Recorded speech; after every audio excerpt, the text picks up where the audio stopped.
I thought online dating was my ticket to something new. But after 60, oh, it wasn't magic, it was mayhem. Swipe after swipe, message after message, and somehow I felt lonelier than ever. You think it'll bring connection, but what if all it brings is confusion? If you're over 60 and still hoping to meet someone who really gets you, listen closely. Because walking away from dating apps was the best decision I ever made. And what I chose instead? Well, it might surprise you. I'll admit it. I fell for the promise. The commercials, the stories, the friends who swore they met someone great. And honestly, I was hopeful.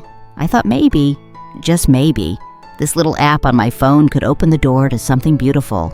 It felt safe, simple, convenient. I could date in my pajamas with a cup of chamomile, curled up on my recliner. What could go wrong? But here's what they don't tell you. Online dating is like a job, except no one pays you and the rejection is constant. The first week? Oh, I was excited. Picking profile pictures, crafting a cute little bio, listing hobbies like baking and bird watching. But pretty soon, it was message after message with people who didn't read my profile. One man sent me a picture of his truck and said, "Want to take a ride?" Another said nothing, but, "You up?" I'm 60, not 16. And even the decent ones, well, they weren't really there to connect. One told me he was just testing the waters. Another admitted he was still living with his ex. And then came the ghosting, the awkward video calls, the ones who wanted to talk for months but never meet. It all started to feel fake. Worse than that, I started to feel like I was the problem. Was I too old? Not interesting enough? Not flirty enough? That's when I realized I was handing over my peace of mind to strangers who didn't earn it. And for what? I'll never forget one night. It was raining and I was staring at my phone, waiting for a message that never came, and something inside me just cracked. I asked myself, why am I waiting on someone I don't even know to make me feel like I matter? That question hit me hard, because deep down, I already knew the answer. We want connection. We want to be seen. But online dating, for me, became a mirror reflecting everything I feared. Aging, rejection, loneliness, invisibility. It didn't help that friends around me were saying, just give it time, or you're being too picky. But no one talks about the mental weight of constantly hoping and being let down, of being brave enough to try, and tired enough to stop. I used to think walking away meant failure.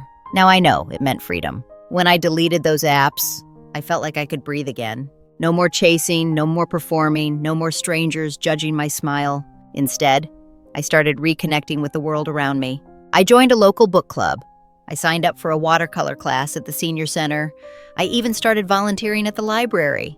And let me tell you, I met the kindest, warmest, most genuine people there. No pressure, no pickup lines, just shared laughter over coffee and the feeling of being seen. One man in particular, not from a dating app, just offered to walk me to my car after an event. It wasn't romantic, not right away, but it was kind and real. I started realizing that love doesn't always wear a name tag. Sometimes it's a neighbor who checks in. Sometimes it's a friend who remembers your birthday.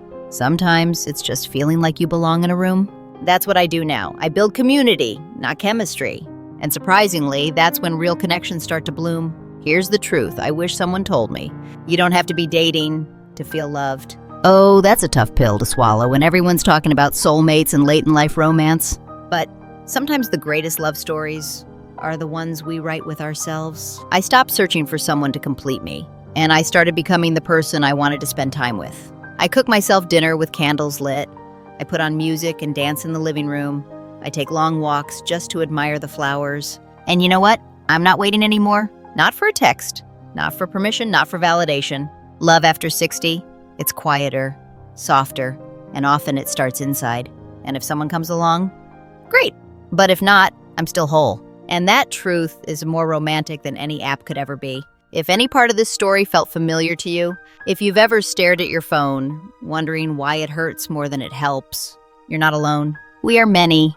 We are wise, and we are worthy of more than swipes and silence. So if this message touched your heart, share it with someone who needs to hear it. And hey, don't forget to hit that subscribe button. Here at Elder Words, we speak the truths most people whisper. Because after 60, the rules are different, but our worth never fades.